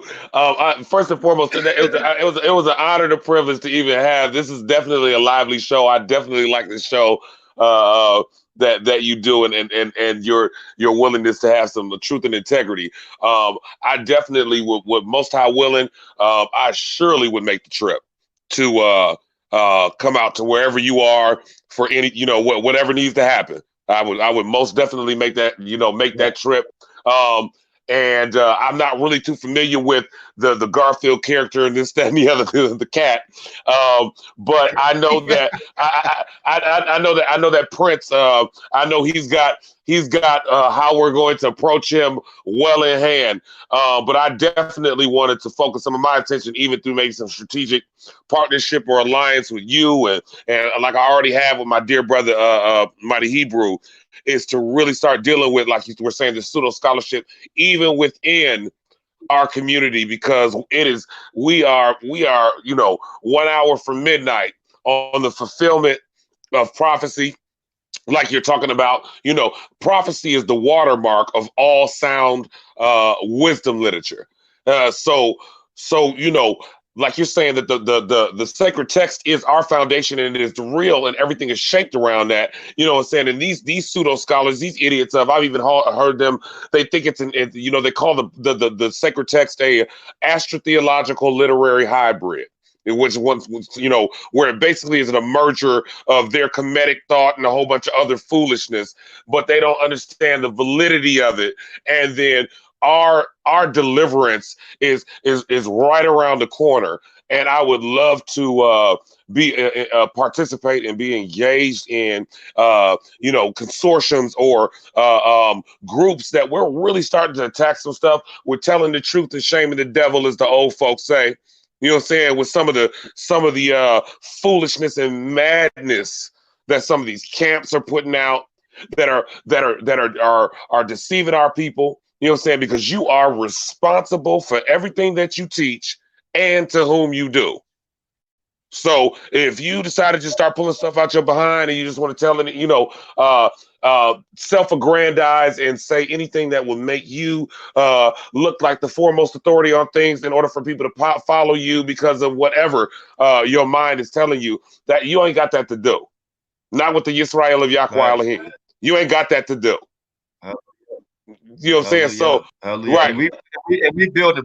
We build it. We going to Africa too, Most High will, this summer. Before I don't know, whenever the Most High decide to lift up, stop kicking the white man ass for right now, because they scared, man. I love it. I'm enjoying this. Right. I'm really enjoying this, man. Yeah, go ahead, King. Oh, I would love to, I'd love to even just Africa, go back wherever you would go, and even just depending on what the situation and how it develops. There's a lot that I could show anybody that came with me over, especially in the East Africa region, that would just be a wealth of encouragement for you. You know what I'm saying? I was so encouraged when I went there, because I got some confirmation of some stuff I had been studying, and some of the things I wasn't even looking for. And that was the Most High doing that, to show me okay, yeah, no, son, you on the right track. I'm just gonna keep smacking you in your face with all of this confirmation, some of which you didn't know you was gonna even get today. So go and enjoy this. Right. You know what I'm saying? Yeah, and I'm ever appreciative for that. So that's that. I didn't have too much to say beyond that and belabor the point, but I truly appreciate you having me, and you are more than welcome to if there's anything, because there's a wealth of things, even dealing in the Hebrew Israelite culture, even dealing in the text and this, that, and the other. There's a lot of stuff that is really where I have labored. And I'm a forever aspiring student, even though I truly am humbled by the acknowledgement of being calling me a scholar or whatever. But I'm just a career student. You know what I'm saying? And Right. I learn, and I love this more than anything, because it's changed my way of life, my way of seeing where things are going. I'm encouraged at the end, even in the face of this COVID-19 situation and this, that, and the other. How ironic it happens during the time of Pesach, where one of our greatest stories is how we were covered from the plagues of Mitzrayim. So, so I look at things that same way. So, as long as we maintain our strength and our focus in that, but then we start reaching our people with the right heart, I think that, the outcome is definitely going to be what it's going to be, because Yah's word is true, whether we believe it or not. Hallelujah. And like you said about the time of this COVID-19, doing Pesach, if you notice, what we did during that time, right? With Moshe, right? He put the blood over the doors, right? And they tell us to do what right now? Stay in the house. Stay in the house, right? So we staying in and we're watching the Most High do the work, man. So I gotta say this before I go, this for my audience, because my audience know how I roll about people who try to steal our cultures. I call them culture vultures. Culture vultures, and we don't stand for no damn culture vultures up in Israel. You understand? So for all you so-called Edomites, for all you so-called Asians or whatever like that, the Most High gonna deal with you. The Most High gonna deal with you. We know we gotta lead by example, but the Most High gonna deal with you. But you will never, ever, ever, ever, ever, ever be us. The promise and the covenant is not given unto you.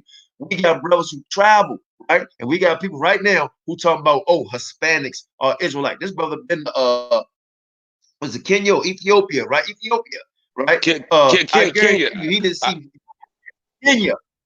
I guarantee you he didn't see Julio Chavez. I guarantee he didn't see Julio Cesar Chavez or Oscar De La Hoya over there walking around looking like this. I guarantee you he didn't see that, right? Going around there. Do you see Julio Cesar Chavez with this on? No. Can you even read that? You know what I'm saying? So I guarantee you they don't know. They have no clue. So stop trying to give away our inheritance. Stop it. This belongs to us and us only. We claiming it. Hallelujah. We claim it. Hallelujah. We claiming it because the Most High gave it to us. He gave us a promise, a covenant, right? And it's up to us to keep it, take what is rightfully ours. Understand that.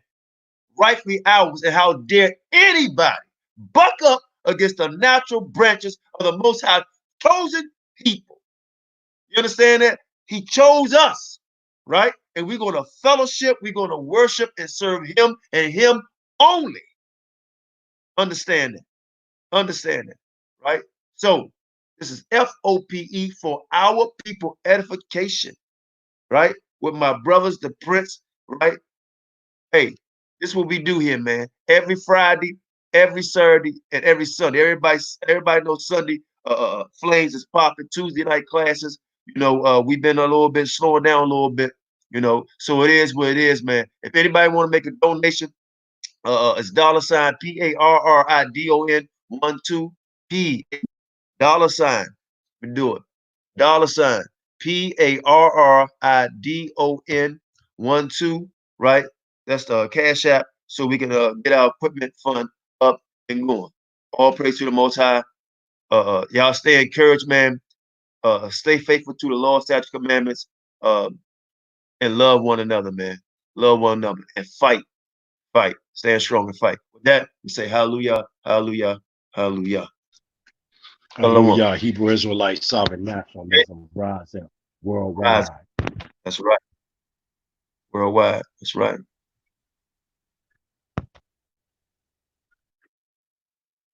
Hold on. And then broadcast.